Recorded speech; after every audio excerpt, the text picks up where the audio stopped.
Ito na yung Bicol Express natin.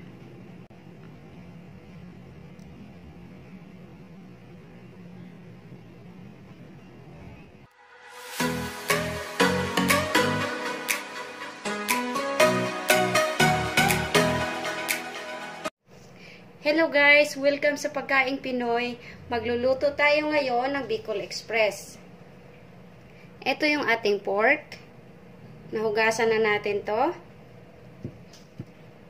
Gagamit tayo dito ng siling labuyo, sili na green, ground black pepper, sibuyas, tsaka yung ating garlic. Gagamit din tayo dito ng bagoong. Yung gamit kong bagoong, ginisa na ito. Tsaka salt. Gagamit din tayo dito ng gata. Pero dahil wala akong fresh na niyog ngayon, gagamit tayo ng powder. Dito sa ating bowl, meron tayong nilagay dito na mainit na tubig, half cup. So, ilalagay natin yung ating coconut powder.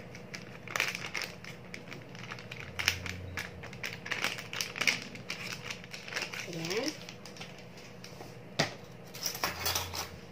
I-mix lang natin to. Durugin lang natin yung mga buo-buo.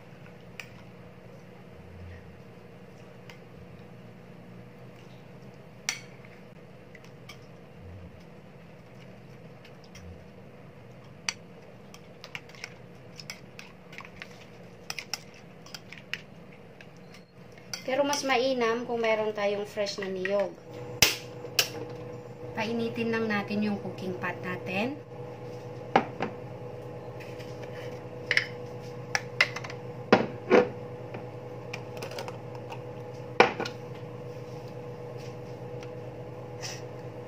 Once na mainit na yung ating cooking pot, maglalagay tayo ng mantika.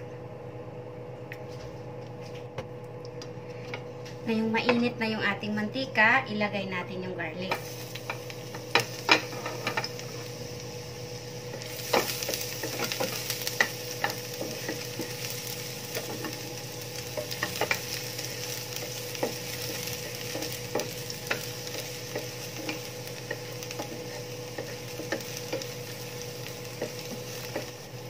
Pagka golden brown ng garlic, isunod yung sibuyas.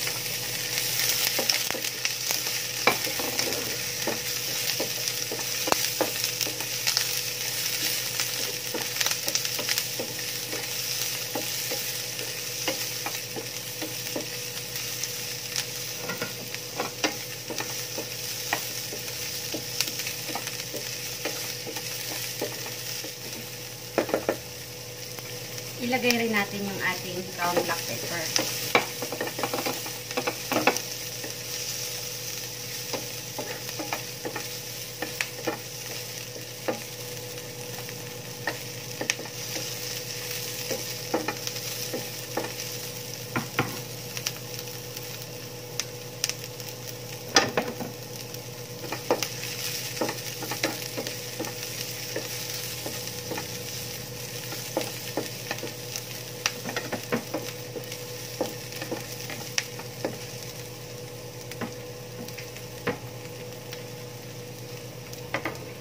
Sunod natin yung ating pork.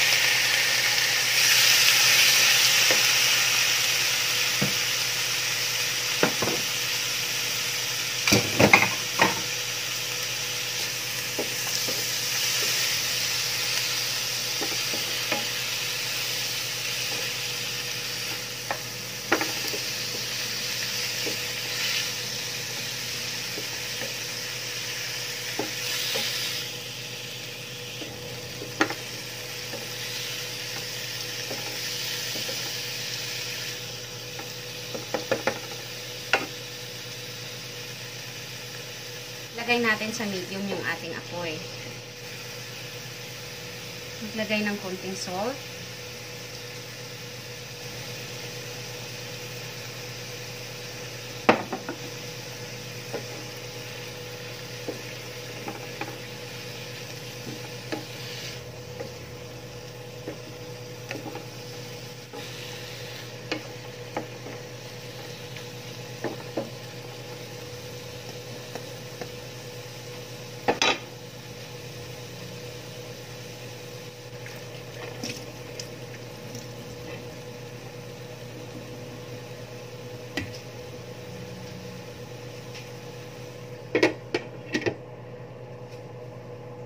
Takpan muna natin siya saglit. Hayaan nating lumabas yung katas ng pork.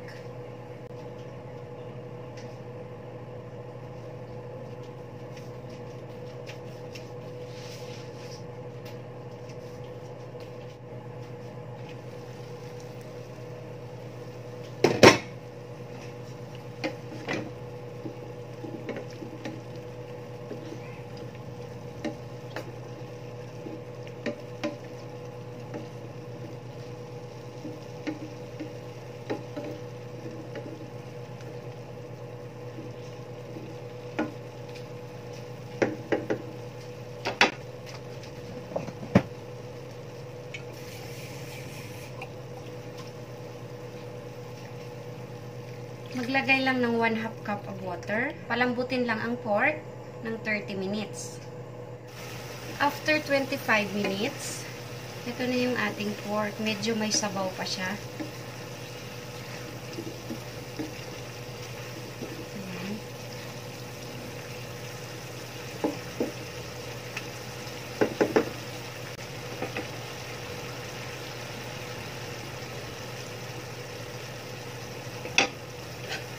Pan lang natin ulit. So, 30 minutes na guys. Ilagay na natin dito yung iba nating mga ingredients. Yung sili na green,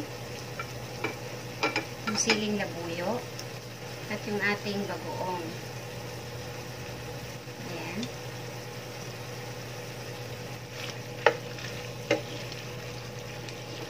Hindi lang yung nilagay kong salt kanina kasi maglalagay pa tayo ng bagoong na alamang.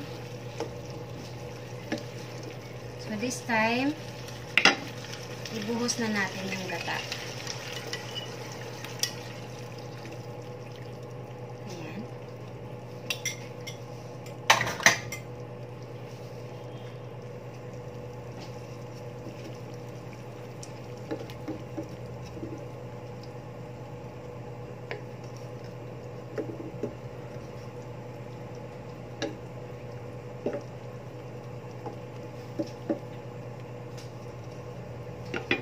Pakuluin lang natin siya ulit. Panin na natin.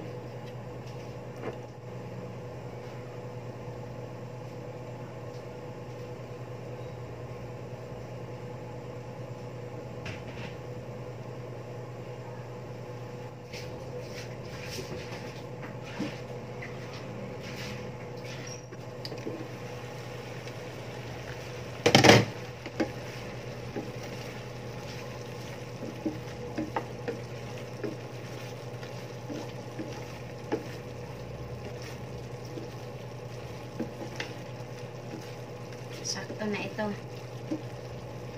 Manang natin.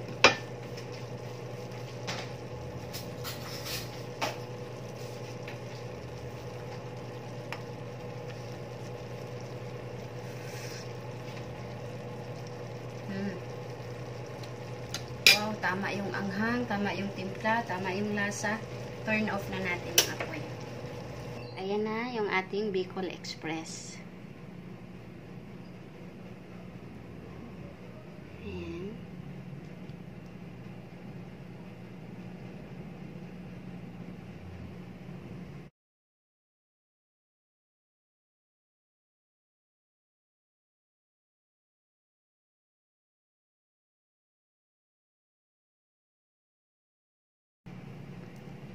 Kain lang ako ng dinner guys. Yung hindi pa nakapag-subscribe dyan, pa-click ng subscribe para ma-notify kayo pag meron tayong mga bagong recipe. Thank you!